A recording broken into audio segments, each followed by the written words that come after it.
Hello YouTube and welcome back to another alternate history video.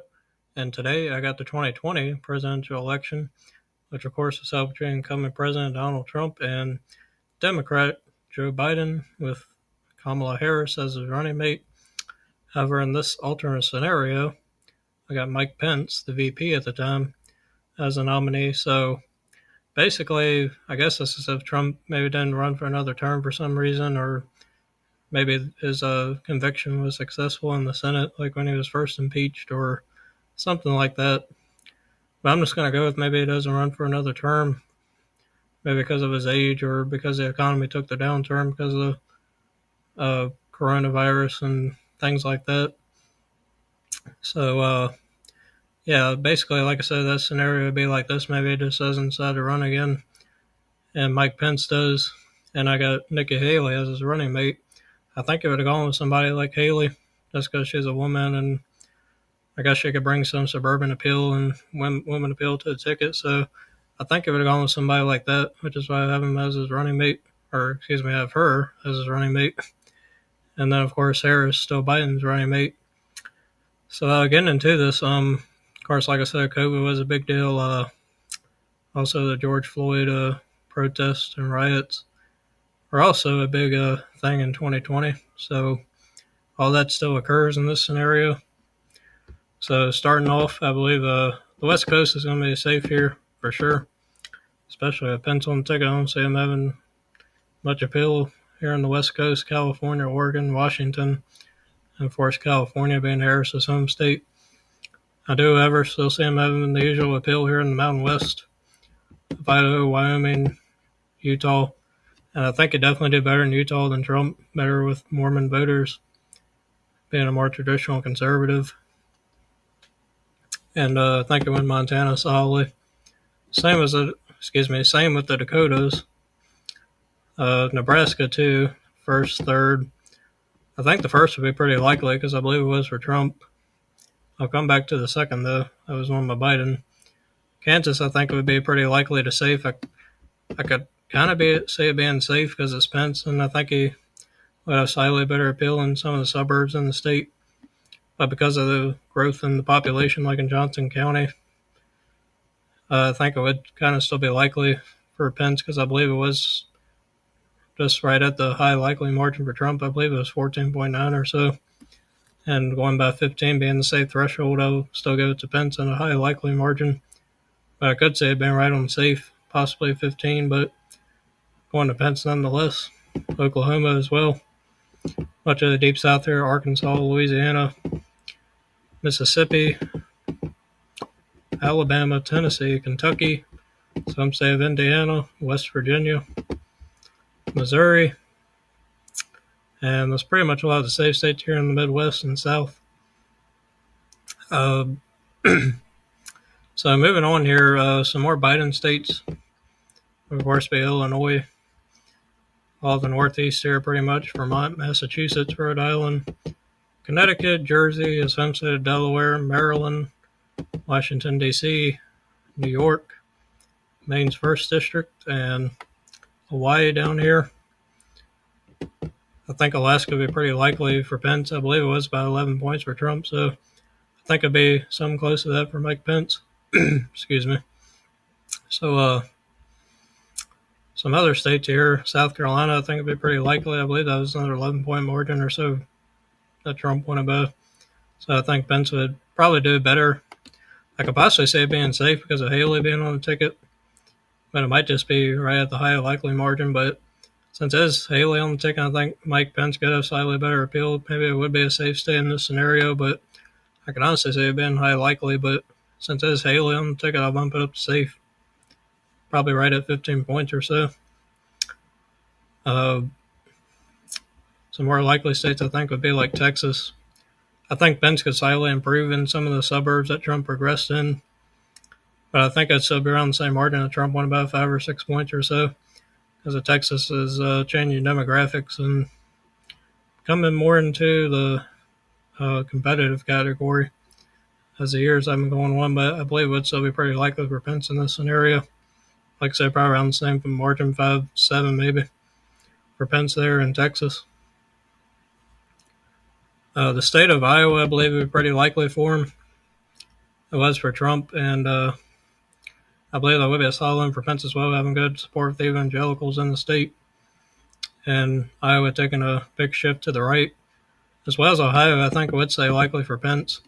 Maybe it could get bumped down to lean in this scenario, because I don't know if Pence would definitely wouldn't. I don't think have the same strong strength with the working class as Trump, but I think it would still be a pretty likely margin there, anywhere from like 5 to 7 points or so. Because Pence would definitely still have his great appeal being from Indiana, neighboring Indiana. Definitely having great appeal here in this eastern part and throughout the state, rural areas. And I think it might regress some in the western part, but I think it would still be solid enough to still be a likely state. So that goes for Pence. Some likely states for Biden, I believe, would be Maine at large. New Hampshire as well. I believe that was a 7 point margin that he won against Trump. Definitely a more an anti-incumbent state. So I say the same thing happened here against Pence. The state of Colorado, I think, would be likely too. It was a 13 point margin, I believe. New Mexico, I think, was around the same or so. So two more likely states for Joe. I don't see Pence really having much Hispanic appeal, especially in New Mexico. I guess maybe some of the trends will still go towards Pence, but Trump's a more Hispanic appeal, though, mostly came like in southern Texas. That trended more to the right. But state of New Mexico, however, wasn't as shifting as Texas was in the southern part. So likely wins there for Biden. The state of Virginia would be another likely one for Biden. He won about 10 in our timeline, so I see that roughly being around the same because of the Nova suburbs, of course, and also Virginia Beach flipped for him. I could see that flipping back for Pence, though, in this scenario, but other than that, excuse me, I don't see Nova getting much more competitive. So I think it would still be around 10 points there like it was. The state of Minnesota, I think, would be likely for Biden because of Minneapolis and places like that. There are the suburbs. Rural areas still be pretty solid for Pence, but Minneapolis and, of course, other suburbs would be too much to overcome. So another likely there state for Biden. So some more competitive states. I believe Nevada would still be a lean margin. He did win about 2, I believe, against Trump. So I'd probably say it being around the same, probably 2 to 4 against Pence, though. Because I don't know if Pence would be as strong, especially in places like Clark County or Washoe. Although Clark County did shift right some with Trump because of Hispanics. So I could still kind of see that happening here. But I believe it would still be about the same margin that Biden went about because of Clark still voting mostly Democratic, being a very working class area, and that's where Las Vegas is. So North Carolina, excuse me, I believe would hang on to Pence. I believe that was another 2 point margin, close to that or so for Trump that he won about. So I think Pence would do about the same, and especially having Haley on the ticket in neighboring South Carolina would help, I believe, in some of the triangle. But definitely the rural areas would hand Pence a state. The state of Arizona, I think, would be an interesting one. It was a narrow flip for Biden. I could maybe say Pence winning it because I think it would do better in Maricopa County where Trump regressed at. But I think it's a tough one. But if I had to go with my gut, I think Pence would actually narrowly flip it back to him. Like I said, maybe it would still go Biden in the end, but I think Pence having slightly better appeal, like in Maricopa, where Trump regressed at, I think would be enough to help him bring back traditional conservatives that may have left Trump and voted for Biden in Maricopa County or suburban county. So I think Pence would narrowly take that. But like I said, I think it would be a toss-up there, honestly. The state of Florida here was around 3 points or so for Trump. I think Pence would still win it. Probably closer, though, maybe 1 to 2. I think it would be closer because of like Central Florida and Southern Florida, but I think Pence would still do decent enough in the Panhandle and Florida being typically a pro-incumbent state, I think it would still be enough for Pence to win there. Like I said, having Haley on the ticket, they could agree with Cuban voters in Miami-Dade. So I think that would still be a lean margin there for Pence. Excuse me. The state of Michigan, I think, was around 2 points or so for Biden. So I think it'd be about the same here, 2 to 3, maybe even 4, because I don't see Pence having really much working class appeal here. I guess they would still do decent in some of the rural areas, but definitely regress in areas and probably even do worse in places like Detroit and places like that. So I think it would be a lean margin for Biden. And also because of the economy taking a bit of a downturn because of COVID, because of shutdowns and things like that. The state of Wisconsin, I think, was still good for Biden like it did against Trump, but very narrowly. Maybe it could be bumped up to lean against Pence, but I think it would still be a high tilt margin just because of Wisconsin's trend to the right. But I could see it, like I said, maybe being bumped up to lean, but I think it would just be right at the high tilt margin, around 0.8 or 9 or so. Just because, like I said, Wisconsin's trend to the right. But because it would be in 2020 and the economic downturn, I think would be in Biden's favor. So a close win there still, like an overtime one. Same with Georgia.